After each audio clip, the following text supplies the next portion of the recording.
The crystal chandeliers of the Riverside Country Club cast an elegant glow over Boston's elite as they sipped champagne and traded gossip at the annual Sullivan Foundation Gala.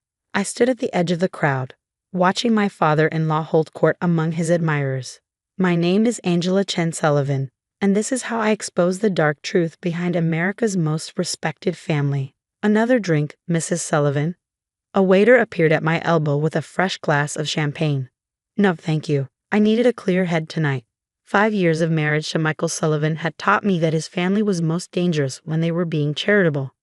Darling, speaking of which, Catherine Sullivan, my mother-in-law, glided toward me with a group of society women in tow. We were just discussing the foundation's new initiative. Perhaps you'd like to model the fundraising t-shirts? You do wear clothes so well. The implied insult was clear. That's all I was good for. Just a pretty face who'd somehow caught their precious son's eye. If only they knew what I really did at the cybersecurity firm they thought was my cute little hobby. Thank you, Catherine, but I'm quite busy with work these days. Oh yes, your little computer thing. She waved dismissively. Though really, dear, now that you're a Sullivan, there's no need to pretend to have a career. Before I could respond, William Sullivan's booming voice cut through the crowd. My father-in-law, CEO of Sullivan Global Investments, was preparing to make his annual speech. Friends, family, distinguished guests, he began, every inch the respected business leader. Tonight we celebrate another year of Sullivan's success. Our company has reached new heights, with over $2 billion in managed assets. The crowd applauded. I took a sip of water, remembering what I discovered in those managed assets just last week. And of course, William continued, his eyes finding me in the crowd. We celebrate family. Though some members, he paused for effect, contribute more than others. Polite laughter rippled through the room. Everyone knew what he meant. Poor Michael Sullivan, heir to the family empire, had married beneath him. A Chinese-American girl from a middle-class family, pretty enough to be decorative, but hardly Sullivan material. Speaking of contribution, William raised his glass. I'm proud to announce Sullivan Global's latest acquisition, Chen Security Solutions. My head snapped up. That was impossible. My brother's cybersecurity firm wasn't for sale. Tom Chen proved quite reasonable once we explained the benefits of joining the Sullivan family. The papers will be signed Monday. The room spun slightly. Tom hadn't mentioned any deal, but then I saw him across the room, face tight with suppressed anger as he stood with William's lawyers. A toast, William proclaimed, to bringing strays into the fold. More laughter, more knowing looks. I felt Michael's hand slip into mine, squeezing gently. He knew what his father was doing, consolidating control over both his son's wife and her family's business. But William Sullivan didn't know what I knew. 3 days earlier, while running a standard security audit for Sullivan Global, I discovered something buried in their secure servers. Hidden accounts, falsified records, a massive web of financial fraud spanning decades. The acquisition of Chen Security Solutions wasn't about business, it was about silencing the one company that might expose their crimes. Angela, Tom appeared beside me, his voice low. We need to talk. Now. We slipped away to the club's garden terrace. In the fading evening light, my brother looked exhausted. They're blackmailing me, he said without preamble. They found out about Dad's old legal troubles in Singapore. Said they'd make sure he spent his retirement in prison unless I sold. Our father's legal troubles had been a misunderstanding, cleared up years ago. But the Sullivans were masters at twisting truth into weapons. The deal's not final, I said. We can still. There's more. Tom glanced around before continuing. Last week, our systems detected unusual patterns in Sullivan Global's accounts.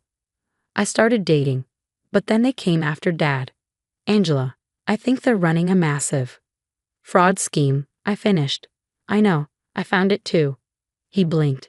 How? Because, dear brother, while they think I'm just playing at having a career, I've been running CSS's International Cybersecurity Division for the past 3 years. Tom's eyes widened. Does Michael know that his trophy wife is actually a certified ethical hacker who specializes in exposing financial fraud? No, I've been waiting for the right moment. And now? I smiled, thinking of the evidence already safely backed up on secure servers. Now we have a choice to make. Back inside, William was still holding court, explaining how generously he'd deal with Chen Security's outdated management. Angela, darling, Catherine called out. Come tell everyone how excited you are about the acquisition. Though of course you probably don't understand all the complex business details. I walked over, the perfect daughter-in-law smile fixed in place. Actually, Catherine, I understand quite well. In fact, I raised my voice slightly, ensuring William could hear. I was just discussing some interesting findings about Sullivan Global's server security. William's head turned sharply. What findings? Oh, just some routine audit results. I'm sure your tech team will want to review them. All those hidden folders, encrypted files, fascinating stuff. The color drained from William's face. Behind him, I saw one of his lawyers quickly pull out a phone. Perhaps, William said tightly, we should discuss this in private. Why? I thought family business should be transparent. Isn't that what you always say? Catherine laughed nervously. Dear, you're obviously confused. Why don't you? Conference room, William cut her off. Now, 10 minutes later, I sat across from William Sullivan in the club's wood-paneled conference room.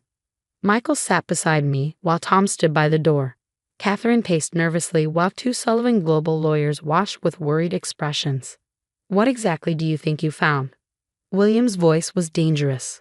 I opened my laptop, turning it to face him. Shall we start with the offshore accounts? Or maybe the falsified SEC filings? Or should we jump straight to the money laundering? This is absurd, Catherine sputtered. She's obviously making things up. Michael, control your wife. But Michael was staring at the screen, his finance training letting him understand exactly what he was seeing. Dad, is this true? It's nothing, William said smoothly. Complex financial structures that a simple programmer wouldn't understand. Simple programmer? I laughed. Try Chief Security Officer of Chen Security Solutions, the company you're trying to acquire to bury evidence of your crimes. Crimes? Catherine's voice rose. William, what is she talking about? Would you like me to explain, Mother? I turned to her. How about starting with what really happened to the Davidson family's inheritance? The money you were supposed to be managing for those orphan children. The room went very quiet. You've been running a Ponzi scheme for decades, I continued, using new investments to cover the money you stole from previous clients. But it's getting harder to hide, isn't it? That's why you need to absorb CSS, to control the very people who might expose you. William's facade cracked. You have no proof. Actually, I pressed a key. I have all the proof. Copies of every document, every transaction, every cover-up. Currently uploading to multiple secure locations. The lawyers started whispering urgently to each other. What do you want? William finally asked. Want? I don't want anything. But in about, I checked my watch, 30 seconds, the SEC's fraud division will receive an anonymous tip with enough evidence to start an investigation. And this time, you won't be able to bury it. You destroy this family? Catherine demanded. After everything we've given you. Given me? I stood up slowly. You've spent 5 years treating me like a brainless trophy, using my family's business as a pawn in your games, all while stealing from widows and orphans. You didn't give me anything except a front-row seat to your corruption. My phone buzzed, confirmation that the SEC upload was complete. Now, I smiled at my in-laws. Shall we discuss what happens next? The next 48 hours transformed Boston's financial landscape forever. The headlines were relentless. Sewell Evangel Bail Investiments under federal investigation. By Alien Doeller P1ZICEM XPOZD Society Families Empire Be Wild on FRHD. I sat in the FBI's Boston field office, watching William Sullivan's carefully crafted world crumble on every news channel. The evidence is extraordinary, Special Agent Sarah Martinez said, spreading documents across the conference table. 3 decades of systematic fraud, all documented in perfect detail. Your software didn't miss anything. That's what it was designed for, I replied, thinking of the years spent perfecting CSS's fraud detection algorithms. Though I never expected to use it on my own family. Michael sat beside me, still processing how thoroughly his father had deceived everyone. He hadn't spoken to his parents since that night at the country club, when William had tried to bribe me into silence with $100 million. You really think that's all it would take? I had asked him. Money? After what you've done to all those families? Now, watching the FBI's evidence teams carting away boxes from Sullivan Global's offices, I remembered Catherine's final words before they took her away. "You've destroyed everything we built." No, I had corrected her. "You destroyed it yourselves. I just exposed the truth." The scope of the Sullivans' crimes was staggering. Over 30 years, they had stolen more than $2 billion from their clients, using new investments to pay off earlier victims while pocketing hundreds of millions for themselves. The Davidson Children's Trust Fund was just the tip of the iceberg. There were dozens of similar cases: elderly retirees, widowed spouses, charitable foundations. The Sullivans had stolen from them all, counting on their sterling reputation to deflect suspicion. "Mrs. Sullivan Chin." Agent Martinez's voice pulled me back to the present. "There's something else you should see." She slid a file across the table. Inside were surveillance photos of meetings between William Sullivan and members of Boston's organized crime families. The money laundering wasn't just about hiding their fraud, she explained. They were cleaning cash for some very dangerous people. Michael's face hardened. "That's why they pushed so hard to acquire CSS. They knew your security systems might detect the criminal connections." "Exactly." I squeezed his hand. "I'm so sorry, Michael. I know this isn't easy." He managed a small smile. "My wife, the secret cyber vigilant. When were you going to tell me?" I tried several times, but your mother always interrupted with some comment about how a proper Sullivan wife shouldn't worry her pretty head about business. The memory of Catherine's condescension triggered another thought. The foundation gala, all those charities they claimed to support. Was any of that real? Agent Martinez shook her head. The Sullivan Foundation was their biggest scam. Less than 10% of donations actually went to charity. The rest was funneled through shell companies back to their personal accounts. My phone buzzed. A message from Tom. "You need to see this. Mom and Dad's house now." At our parents' modest suburban home, Tom was waiting with his laptop. "Remember how the Sullivans threatened to revive Dad's old legal troubles in Singapore?" I nodded. "Well, I did some digging. Guess who was really behind those troubles 20 years ago?" The evidence was clear. William Sullivan had orchestrated the entire incident, creating legal problems for our father and then helping to resolve them. He'd been laying groundwork for decades, collecting leverage over potential threats. "He was playing the long game," Tom said. "Probably started watching us as soon as you and Michael got serious." "But he never watched closely enough," I replied. "He was so convinced I was just a trophy wife that he never bothered to check what I was really doing at CSS. The next few weeks were a blur of federal investigations, asset seizures, and family drama. The Sullivan empire was dismantled piece by piece. Their mansions, yachts, and art collections were seized. Their social standing evaporated as Boston's elite rushed to distance themselves from the scandal. The victims began coming forward. I sat through dozens of interviews, hearing stories of lives destroyed by the Sullivans' greed. The Davidson children, now adults, had grown up in poverty while William and Catherine lived in luxury on their stolen inheritance. But it was the smaller betrayals that cut deepest. At the emergency board meeting of Sullivan Global, we discovered that even the company's legitimate employees had been victimized. The Sullivans had been stealing from their pension fund for years. Michael threw himself into making things right. As the only Sullivan not implicated in the crimes, he worked with federal authorities to help recover assets and compensate victims. The guilt of his family's actions drove him to work 18-hour days, determined to salvage something positive from the wreckage. 3 months after their arrests, I sat across from Catherine in the federal detention center. She had requested the meeting, though I couldn't imagine why. "You must be very pleased with yourself," she said bitterly.